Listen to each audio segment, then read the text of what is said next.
नमस्कार। आज आसतु मो बापा स्टाइल रे गोटे सुंदर रेसिपी देखैबी।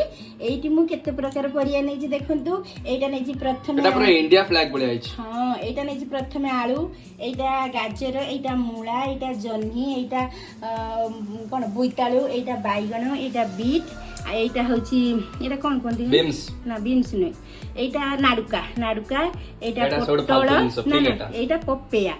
मो पुआ खाइबन से बहुत कम नहीं तार पपेयाटा बहुत शत्रु पपेयाटा ये पम्पकिन ये जो बोइताळटा बहुत शत्रु एतिकी परिया नहीं तापर मैं नहीं टमाटो दीटा आ एठी मसला रे देखंतु मैं नहीं जीरा अदा खंडे गोटा धनिया एठी पोस्त एठी जो सोरिष आउ पाचिला लंका चारटा आपन के पाखरे कंचा लंका थिले दे परबे सुखला लंका दे परबे जेदि कि मो लंका पाची जाइखला फिंगी में काहेकि सेठमै ताको बाटी नेले एथरे आपन सोरिष ऐड कर परबे जेहेतु कि मोर पियाज आ रसुण काटी मास खाइबिनी आपन तो जानि चंदी मो सब तरकारी पियाज बिना पियाज रसुण रे बनौची सेथि पई मो ताको स्किप करिछि आपन एथरे पियाज रसुण मध्ये ऐड कर परबे आ मो आको शिल रे बाटी के आनी मो बापा जेमिति बनांती मो सेमिति कोटे आपन को एई सब प्रकार परिया रे तरकारी करी बनौछि देखंतु आगो को देखंतु मु कोन आ सब प्रिपरेशन करूछि ए देखंतु मु पूरा मसाला शिल रे बाटी आनिछि भलो भाबरे तापरे देखंतु आमे नेक्स्ट किए बगौछि एठी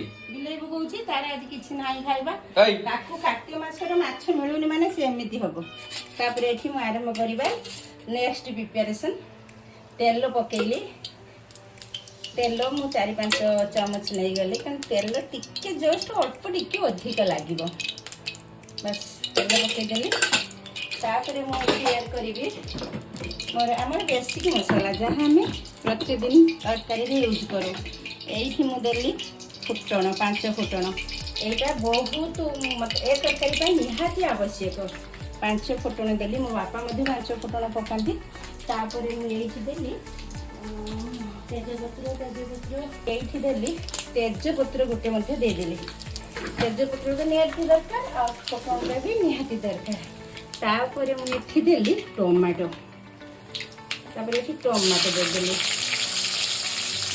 मो बापा मध्ये एमिति ठीक रानी हंदे तो बहुत दिन पर आज प्रोजेक्ट पाई अपन दे गोटे तरकारी मन कोइला बापा तो दे नाही किछ तो हमको छाड़ के कम से कम 12-15 वर्ष चला से सरकार हम कले आमे ताकरी सोचि जे आज काहे जे दिन बहुत मन कोइला तरकारी रांधी देली आज जेहेतु कि प्याज रसुण किसी खिया जाऊनी से हिसाब से भाविले बापांकर आइटम गुटा आज मन कोइला करदेवी एथिरे मु टमाटो देदेली तापरे मु एठी ऐड कली कलर वाला मसाला सॉरी कलर मिर्ची पाउडर कौन सेटा कहते चिल्ली काश्मीरी चिल्ली पाउडर मोर सब बेले ए काश्मीरी चिल्ली पाउडरटा कर मिस्टेक होइछि काहेकि मु जानि पारे ना एठी देदेली गैस टाके स्लो करदेबो नहले लंका गुंडा जदि पूरी जीव तरकारीटा भी पुडालियार लागिबो एठी देदेली तापरे मु देली एठी हळदी पाउडर देदेली तापरे दबा आमर देखते तापरे मुझे गोटे गोटे करी परियाटा जो काटिक रखी ये मुझे परिया देदेली सब प्रकार परिया को एका सागर ना सॉरी बैगन को छाड़ी आ सब मुझे एका सागर देदेली बैगनटा कहीं लेट्रे देली मैंने बैगनटा शीघ्र सीझी जाए तरकारी पूरा मिटिजी से बैगनटा परियाटा टिके हो आसले मुझे बैगनटा देली सब परिया सब तक परिया देदेली मु तो प्राय टाइम रे दुर्गा पूजा टाइम मो बापा पाखक जाए बापा कि मोर कलिकतार सर्विस करते जहाँ सर्विस करते से वर्षर थे दुर्गा पूजा टाइम मत बापा पाखक जावाई सुजोग मिले से मो बापा सब एकाठिया रुहति सी रोषे करती मुझे रोषेटा मत भारी पसंद लगे कि से मत यही जिनसा जो बीटा खावाई बिल्कुल पसंद नहीं बीट ना शुणे मुझे बहुत कांदे कि मो बापा तरकारी पकाते बुझे कहते ये जिनसा बहुत देहपाई बहुत भल किंतु आज प्रकृत में अनुभव करुँचे जिनसा देहपाई बहुत भल आज बापा ना कि मो पुओ सब मत बीट को सब मत जूस कर पीवा को दिए पीए होगला एमती टे तरका परिया को सन्तुल देवा सन्तुल देके ढाँकीदे देखो गोटे साइड मोर आउ थे उल्टईदबा देखते बढ़िया रंग कलरफुल होमती उल्टईदबा हाँ आ गोटे कथा मुझे लुण पकड़ा भूली जाइए एवं मुझे लुण एड कर दूसरी ଆପଣ ପ୍ରଥମେ ପକାଇ ପାରିବେ, ଯେହେତୁ ମୁଁ ଭୁଲି ଯାଇଥିଲି କଥାରେ, ସେଥିପାଇଁ ଏଠି ମୁଁ ସ୍ୱାଦ ଅନୁସାରେ ଆପଣଙ୍କର ପରିମାଣ ହିସାବରେ ଆପଣ ଲୁଣ ଆଡ଼୍ କରିବେ। ଲୁଣ ପକାଇଦେଲି ଏଠି, ପୁଣି ଆଉ ଟିକେ ତାକୁ ଏମିତି ଏପଟ ସେପଟ କରିକି ଆଉ ପୁଣି କିଛି ସମୟ ପାଇଁ ଢାଙ୍କି ଦେବା। ହଁ, ଆଉ ଗୋଟେ କଥା, ଗ୍ୟାସ୍ଟାକୁ ଫାଷ୍ଟ କରିବେନି କି ସ୍ଲୋ କରିବେନି, ମିଡ଼ିୟମ୍ ଆଞ୍ଚରେ ଗ୍ୟାସ୍ଟାକୁ ରଖିବେ। କାରଣ ଆମର ପରିବାଟା ବିନା ପାଣିରେ ତେଲରେ ହିଁ ପରିବା ସିଝିବ। ଆମେ ଆଉ କିଛି ସମୟ ପାଇଁ ଏମିତି ତାକୁ ଢାଙ୍କି ଦେବା। ଏଇଠି ଆମେ କ'ଣ କରିବା, ମସଲା ଏବେ ଆଡ଼୍ କରିବା। ଆପଣମାନେ ଭାବୁଥିବେ ଏଇ ମସଲା କେତେବେଳେ ଦେବ। ଏଇ ମୋର ଏଇଠି ଗଲା ମସଲା ଏଠି ଆଡ଼୍ କରିଦେବି। ଆଉ ଗ୍ୟାସ୍ଟାକୁ ଟିକେ ଫାଷ୍ଟ କରିଦେବି ତାକୁ ବି ମସଲା ଆଉ ପରିବାକୁ ଏକା ସାଙ୍ଗରେ କଷିବି। ଆଉ ଏଇଠି ମଧ୍ୟ ମୁଁ ଆଡ଼୍ କରିଦେବି ବାଇଗଣ। ଦେଖନ୍ତୁ ଏଇଠି ମଧ୍ୟ ମୁଁ ବାଇଗଣକୁ ଆଡ଼୍ କରୁଛି। ବାଇଗଣଟା ଯେହେତୁ ଶୀଘ୍ର ସିଝିଯାଏ, ସେଥିପାଇଁ ବାଇଗଣଟାକୁ ମୁଁ ଲେଟ୍ରେ ଦେବି।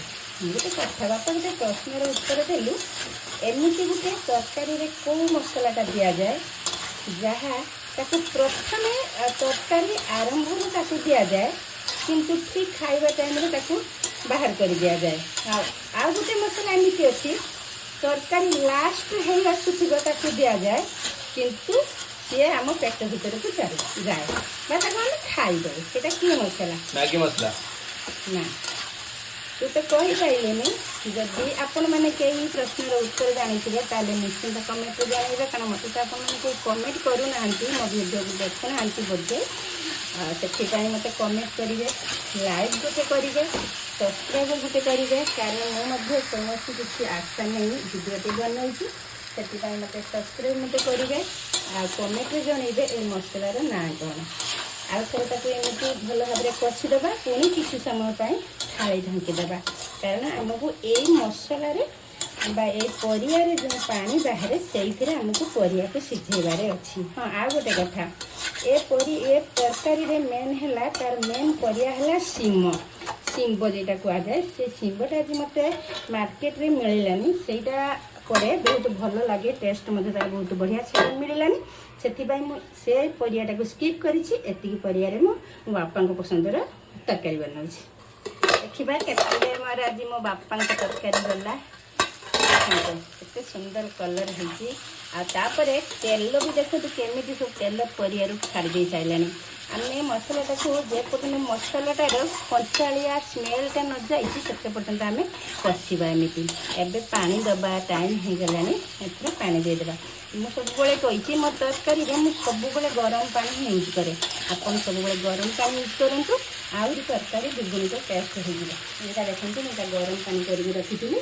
এই ଗରମ ପାଣିଟା ମୁଁ ଏଥିରେ ଦେଇଦେଉଛି। ବର୍ତ୍ତମାନ ଅଳ୍ପ ପାଣି ଦେବେ, କାରଣ ଯେତିକି ଆପଣଙ୍କୁ ଝୋଳ ଦରକାର। କାରଣ ପରିବା ଆମର 3 ଭାଗ ଅଲରେଡ଼ି ସିଝିଗଲାଣି। ଦେଖନ୍ତୁ ପରିବାଟା ପୁରା ସିଝି ଯାଇଛି, ଖାଲି ଅଳ୍ପ ଟିକେ ପାଣି ଦେବେ, କେବଳ ଫୁଟିଲା ପର୍ଯ୍ୟନ୍ତ। ଆପଣଙ୍କୁ ଯେତିକି ଝୋଳ ଦରକାର ସେ ହିସାବରେ ପାଣି ଦେବେ। ମୁଁ ମଧ୍ୟ ବହୁତ କମ୍ ପାଣି ଦେବି, ମୋର ଆଉ ଅଳ୍ପ ଟିକେ ପାଣି ଦେବି। ବାସ୍ ଏତିକି ପାଣି ଆମର ହେଇଯିବ, ଏତିକି ଝୋଳ ବି ଦରକାର ମୋତେ। ତାପରେ କିଛି ସମୟ ପାଇଁ ଆମେ ଢଙ୍କଣ ଦେଇଦେବା, ଟିକେ ଫୁଟି ଆସିଲା ପର୍ଯ୍ୟନ୍ତ। ଦେଖନ୍ତୁ ତରକାରୀଟା କେମିତି ହେଇଛି, ବଢ଼ିଆ ଭାବରେ ଆପଣ ନିଜେ ଦେଖନ୍ତୁ କେତେ ସୁନ୍ଦର ଭାବରେ କଲରଫୁଲ୍ ହେଇଛି। ମେନ୍ ହେଲା ଏଥିରେ କଲର୍ ଆଣିଛି ଏଇ ଜିନିଷଟା, ମେନ୍ ହେଲା ଏଇ ବିଟ୍ଟା। ଏଇ ବିଟ୍ଟାର ମୋର ବହୁତ ବଡ଼ ସ୍ମୃତି ଅଛି। ମୁଁ ଯେତେ ମନା କରିବି ମୁଁ ବିଟ୍ ଖାଇବିନି, କିନ୍ତୁ ମୋ ବାପା ପ୍ରତ୍ୟେକ ଦିନ ସେ ବିଟ୍ ଆଣିକି ତରକାରୀରେ ପକାଇବେ। ମୁଁ ଯେତେବେଳେ କହିବି ମୁଁ ଖାଇବିନି, ବାପା କହିବେ ଠିକ୍ ଅଛି ତୁ ନ ଖା, ମୁଁ ଖାଇବି। କିନ୍ତୁ ଧୀରେ ଧୀରେ ସେ ବିଟ୍ ଖାଇବାରେ ମୋର ଆଦତ ପଡ଼ିଗଲା। ଆଉ ଠିକ୍ ସେମିତି ମୋ ପିଲାମାନେ ସବୁବେଳେ କହିବେ ଆମେ ବିଟ୍ ଖାଇବାନି, ତୁ ଏ ବିଟ୍ ଆଣୁଛୁ ତୁ ଖାଇବୁ। ମୁଁ ଭାବେ ହଁ ଠିକ୍ ଅଛି, ମୁଁ ଏକୁଟିଆ ଖାଇବି, ତୁମେ ନ ଖାଅ। କିନ୍ତୁ ମୋ ପିଲାମାନଙ୍କର ମଧ୍ୟ ବିଟ୍ ଖାଇବାରେ ଅଭ୍ୟାସ ହେଇଗଲା। ଆଜି ଗୋଟିଏ କଥା ମୁଁ କହିବି, ପ୍ରତ୍ୟେକଟି ବାପା ମା ମାନେ ପିଲାମାନଙ୍କୁ ଯେଉଁ ଶିକ୍ଷାଟା ତାଙ୍କ ପାଇଁ ଭଲ, ତାଙ୍କ ଫ୍ୟୁଚର୍ ପାଇଁ ଭଲ, ସେଇଟା ସେ ଯେତେ ଅବାଧ୍ୟ ହେଲେ ସୁଦ୍ଧା ବାରମ୍ବାର ତାଙ୍କ ଆଦତ ରଖନ୍ତୁ। କାରଣ ଧୀରେ ଧୀରେ ସେମାନେ ସେଇ ଆଦତରେ ପଡ଼ିଯିବେ। ଯେ ପ୍ରକାର ଗୋଟେ ଖରାପ ଜିନିଷ ପ୍ରତି ସେମାନେ ଆଦତ ବନେଇ ନେଉଛନ୍ତି, ସେମିତି ଭଲ ଜିନିଷ ପ୍ରତି ମଧ୍ୟ ସେମାନେ ଆଦତରେ ପଡ଼ିଯିବେ। ସେଥିପାଇଁ ସବୁବେଳେ ଯେତେ କଷ୍ଟ ହେଉ ନା କାହିଁକି ପିଲାମାନଙ୍କୁ ଭଲ କରିବା ପାଇଁ ଆଦତ ପକାନ୍ତୁ। ଆଜି ପାଇଁ ମୋ ରେସିପିଟା କେମିତି ଲାଗିଲା ଦୟାକରି ମୋତେ ଗୋଟେ ସବସ୍କ୍ରାଇବ୍ କରିବେ, ଲାଇକ୍ କରିବେ, କମେଣ୍ଟ କରିବେ। ଆଜି ପାଇଁ ଏତିକି, ନେକ୍ସଟ ଭିଡ଼ିଓରେ ପୁଣି ଦେଖା ହେବା। ରହିଲି, ଜୟ ଜଗନ୍ନାଥ।